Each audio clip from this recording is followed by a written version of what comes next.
Dans le Vaucluse, Robert Bresson tourne Histoire de mouchette d'après le roman de Georges Bernanos.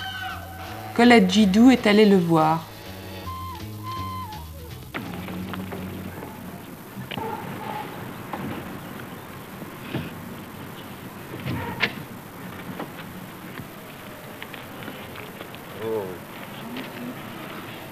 Vous avez l'air d'avoir froid. Il fait très froid, oui. Pardon. Il n'a pas gelé, mais c'est froid.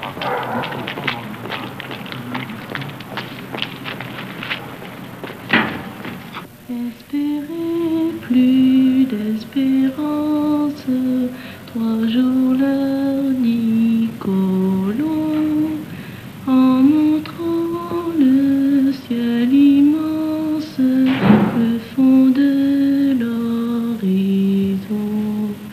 3 jours et je vous donne un monde, à vous qui n'avez plus d'espoir. Essayez de chanter plus vite, Pierre. Oui, plus vite. Écoutez. Espérez plus d'espérance. Non, tu te trompes là. Espérez plus d'espérance. Toi, tu bêtes là. 3 jours l'heure des colons. Et c'est d'appui. En montrant le ciel immense, le fond de l'horizon. 3 jours et je vous donne un monde, à vous qui n'avez plus d'espoir. Sur l'immensité profonde, ces océans. Très bien. Nadine Nortier, quel effet ça vous fait d'être le personnage principal d'un film de Robert Bresson? L'effet que ça me fait. J'en tire pas de fierté, mais enfin c'est intéressant. Quel âge avez-vous? 18 ans. Est-ce que vous avez eu du mal à entrer dans le personnage d'une jeune fille de 14 ans? Non. Non? Non, non, Vous non. n'avez pas fait d'effort Non. Comment étaient les contacts avec Bresson au départ? À part des contacts professionnels, il n'y en a pas eu. Et maintenant? Toujours pareil. Il a plongé dans l'eau, il a tricoté des jambes. D'abord très vite, puis lentement, et à la fin, il n'a plus bougé. Le nez dans l'eau qui est devenu rouge. N'empêche que tout à l'heure, quand je suis sorti pour ta galoche, en entendant ses coups de fusil, j'ai pensé il n'est pas mort, il tire pour appeler son copain. Rattrape-le. Il était là, le nez dans l'eau. Il tricotait des jambes. Lâche-le. Je dirais que j'étais caché dans le bois. Lâche-le. Tu le lâches, maintenant tu laisses tomber tes bras. Lâchez complètement quand elle vous lâche. Si caché dans le bois, vous restez tranquille. Toi qui ne tombes pas en arrière, c'est pas là. Le faites-le très peu, vous tombez. Là tu bascules beaucoup moins. Allez. Chut, silence. Il était là, le nez dans l'eau. Jean-Claude Guilbert, c'est le deuxième film que vous faites avec Robert Bresson. Vous pouvez nous parler de votre expérience de comédien amateur? C'est un métier idiot, enfin celui que je fais. Pourquoi? Je ne prends aucune initiative, ça ne fait pas du tout appel à mon intelligence, à supposer que j'en ai. Quel métier faites-vous dans la vie? Je suis maçon. Et il y a une différence? Oui, maçon, c'est un métier intelligent.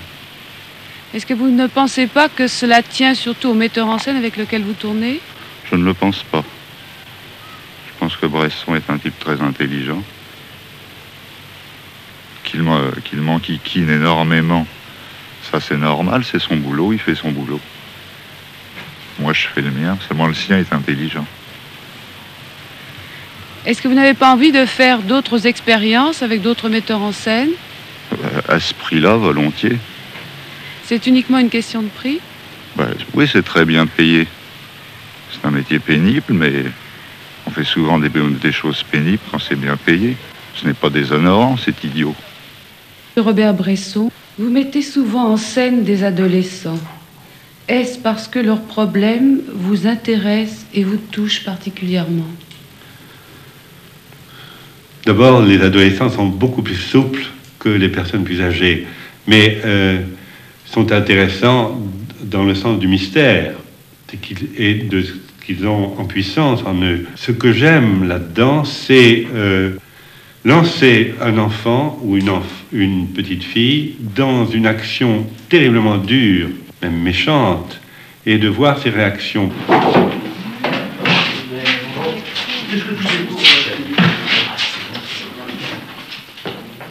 Donc, alors, vous passez devant. Vous mettez encore ici, ou si vous les mettrez là-bas, vous partez par là, on va voir. Vous allez par là, à la porte. La casquette, je la laisse sortir sans ses mains.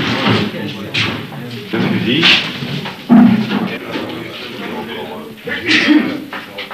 Le fusil, Non mais, Allez-y. le fusil, la musette bidon. la musette, ça va. Ah, puis là, je retrouve Mouchette dans sa sortie. Donc, regarde par là, Nadine, vers lui, là. Ça, c'est joli. Lève-toi.